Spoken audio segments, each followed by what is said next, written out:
Hi, and welcome to week 2 of module 1 of our University Certificate in Police Leadership, offered by the University of Ontario Institute of Technology's Management Development Centre.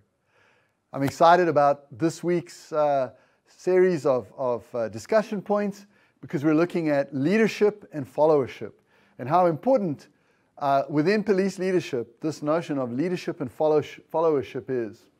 So when we think about leadership, of course, we need to define what is leadership. And Richard L. Daft defines leadership as an influence relationship among leaders and followers who intend real changes and outcomes that reflect their shared purposes. And so, of course, these two words are pivotal: influence and relationship. Many people tend to think of leadership as something in which we control and which we command. But actually, it's very little about control. It's primarily about influence, and it's influence that comes about because of relationship.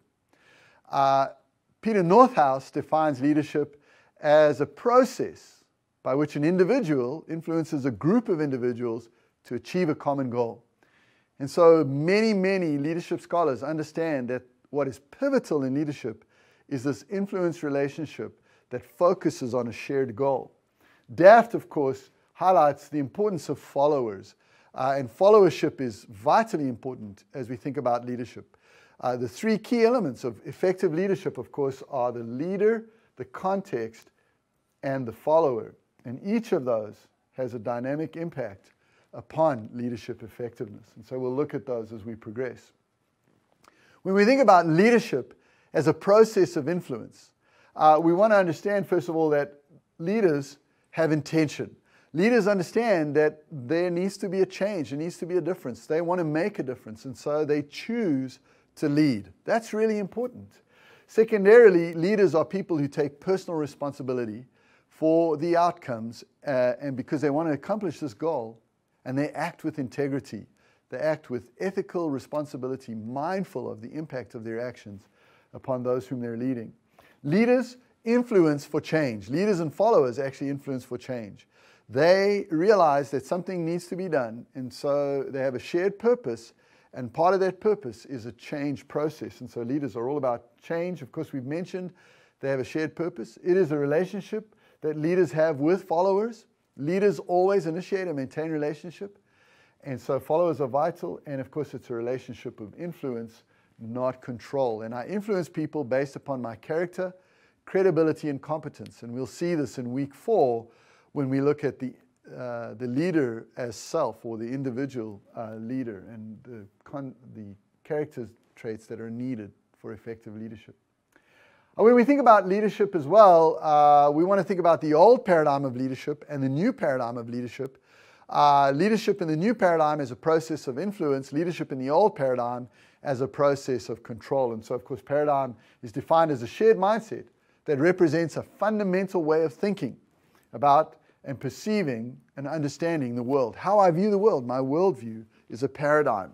And the old paradigm of leadership was that leaders are stabilizers, they're controllers, they are people who are competitors, they are diversity avoiders, and we have this heroic mindset that the leader is the one who solves all the problems, who really brings the organization through and forward.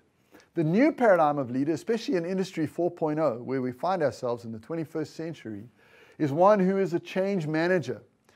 New leaders understand that we live in a VUCA world, volatile, uncertain, complex, and ambiguous.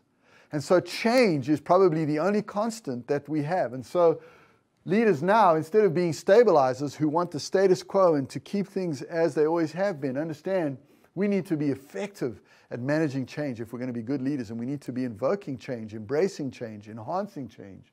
Leaders are not controllers but facilitators. They design the context in which followers can thrive and flourish. And so police leaders understand, I want to create an organizational context in which police officers can thrive, and I facilitate that in a meaningful way.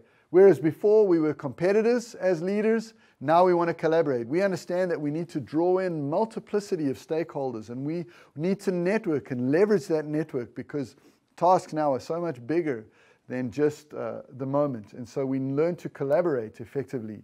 And instead of being diversity avoiders, where we felt that homogeneity would enhance good leadership, we now understand that we want to embrace diversity because diversity brings strength. As we look at a multiplicity of ideas and values and interactions on given problems, diversity is tremendously helpful.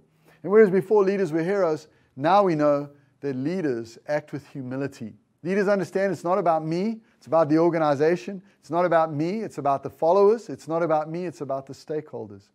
And so instead of being the heroic leader who is out front, leaders now become humble facilitators of change and supporters of the followers and developing their followers to achieve their best. This brings us then to this idea that in humility, as collaborators, leaders must lead those who are following, but they also must lead up. They're leading those who are above them to ensure that there is effective outcomes in the organization. Of course, this is something that's very hard for us, especially in a paramilitary organization like the police service, where this notion of managing up becomes somewhat challenging to our mindsets. But it is a new paradigm of leadership. And so when we think about managing up, we define it as consciously and deliberately developing a meaningful, task-related, mutually respectful relationship with your direct superiors. And so you're developing a task-related, mutually respectful relationship with your direct superiors because you want to enhance their leadership as well as strengthening and supporting your followers by managing up. And we'll talk about how to do that. So if you're going to manage up, you need to know that your leaders want from you a make-it-happen attitude. You're somebody who says, I understand what you want to accomplish, and let's see how we can make this happen. You have a willingness to collaborate. You really support the purposes and outcomes of the organization. And so you support your leadership by collaborating effectively with them rather than resisting them. Many organizations that I work with highlight the fact that they face resistance, especially when they're moving through modes of change. And so you want to show a willingness to collaborate within the bounds of critical thinking and critical interaction. You have a motivation to stay up to date. As a follower, you're highly motivated to understand what's going on in the world around you and how that affects policing in the 21st century. And you have a passion to drive your own growth.